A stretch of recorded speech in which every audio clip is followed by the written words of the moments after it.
words to describe how I feel.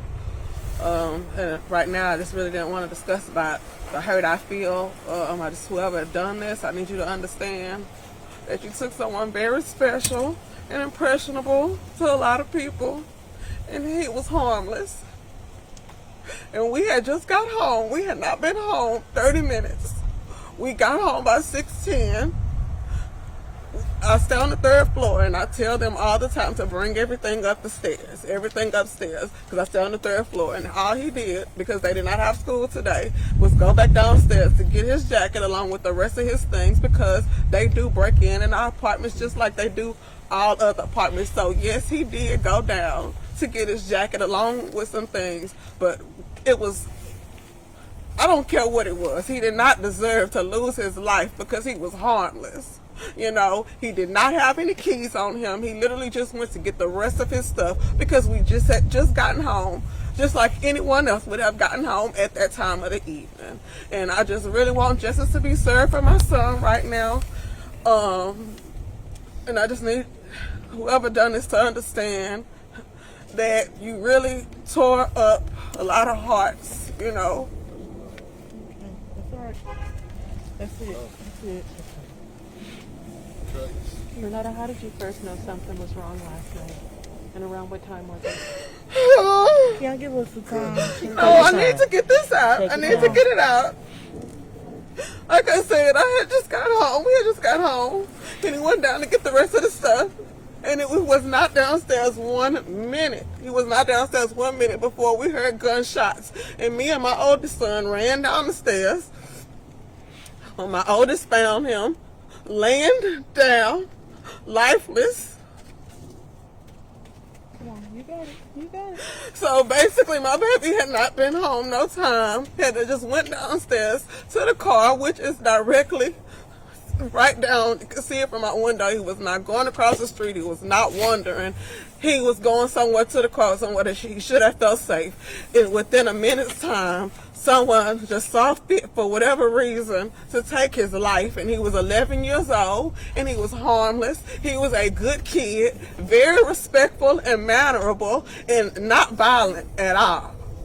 So, you know, that's just really all I have to say. Honestly, it really was not much to it. I went home to get my kids settled for what to be, you know, the conditions of this weather. And in the midst of us getting settled upstairs and get his things out of our car, my son lost his life.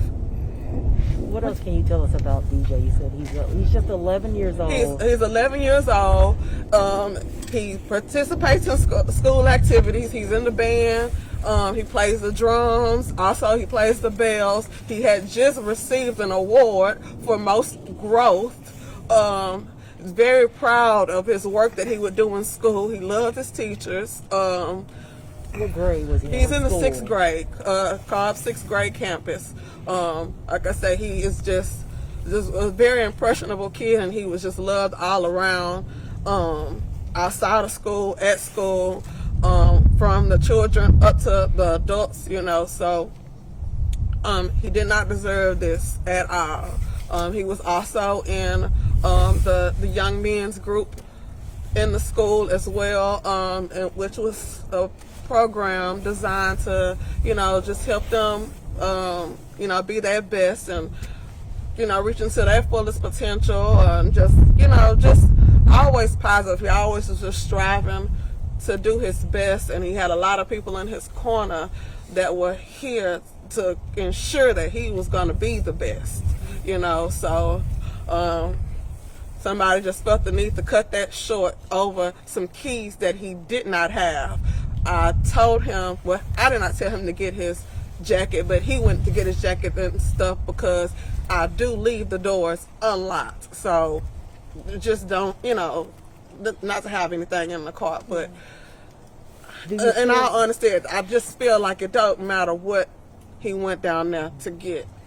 He did not deserve to lose his life at 6 in the evening when he was just getting home, getting settled. That's just the bottom line. So you feel like it was somebody who was after the car who may have demanded that was keys, yes. but he didn't have That keys? from what we're hearing is that it was a gentleman. It was a gentleman. Could have been a high school student going to see King High School. trying to get the keys. There was some people in the apartments that saw him running, but he saw DJ. He assumed he had keys on him, which he did not. And Darius, being 11 years old, not really grasping what's going on, just was trying to get back upstairs to the house. And the boy, I guess in fear for whatever reason, felt the need to take his life. Where in his body was he shot? Was he To be quite honest, the bullet hit his heart, struck his heart. Was he shot from the back or from the? I don't even. From the back of his head, he was running. Yes, they said he was running. What do you want to say to these young kids that are committing these crimes like this, man? I just really wish that you all would just have a lot more regard for the human life, because the thing is, you're not only, you're not just hurting people's parents, like you're hurting communities, and then you're not going to get away with this. So you're also going to be causing pain and anguish to your loved ones as well. So, life is precious. And I just need you all to just have a lot more regard for it, because my baby was only 11 years old and he had a really bright future ahead of him.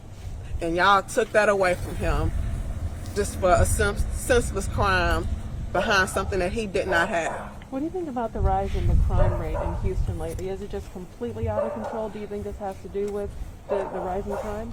I do, but just right now, I honestly can't really speak on anything else. I know the hurt and the pain that I feel, and I feel for other people that have lost their loved ones this year, so early on in the year and having to deal with deaths and lots of loved ones, but we all have to do better, we all have to do better, and I honestly don't even know if we can just put it on the young people. I just feel like this humankind, just all as one, we've got to do better and value people's lives more. Do you know if the apartment complex had video, like surveillance video? No, they don't have any video and surveillance. Not long ago, I had spoken with the complex about, because at one point we did have security. That kind of went away, but they were in the process of trying to get cameras. They do understand the need for cameras in the complex. Is there anything that we can do to help you during this difficult time? No, if anybody knows anything about the young man who took my son's life so early and so senselessly, I would just really appreciate it if you could just really come forward, because I promise my baby he did not deserve it. Is there anything else you want to say? No. You said DJ had other siblings, right? Yes. He had a 14-year-old sister and a 19-year-old brother. He's your baby. And what's his name? Darius. We call him DJ. And will you spell his first and last name for us? Darius Dugas. What are you going to miss most about him? His smile. I'm going to miss his smile and just talking to him. He was wise beyond his years, so a lot of things, he just was there. It was my baby, so we, really a lot of times his smile was just enough, didn't have to say much. But I'm gonna miss our talks every day. When I dropped him off to school, I would tell him I loved him. I would encourage him to do his best. I poured a lot of love into him, so he was very confident and believed in himself, and was very strong-minded. And every day when he got home from school, he would run and give his mama a hug and a kiss. And he was going to tell me at least one thing that happened that day at school, whether it be good or bad. He knew that I cared enough, whatever was going on with him or however he was feeling, big or small, he had me to listen to him. So now to describe what's in your heart right now. Describe your broken heart. Yes. I can't.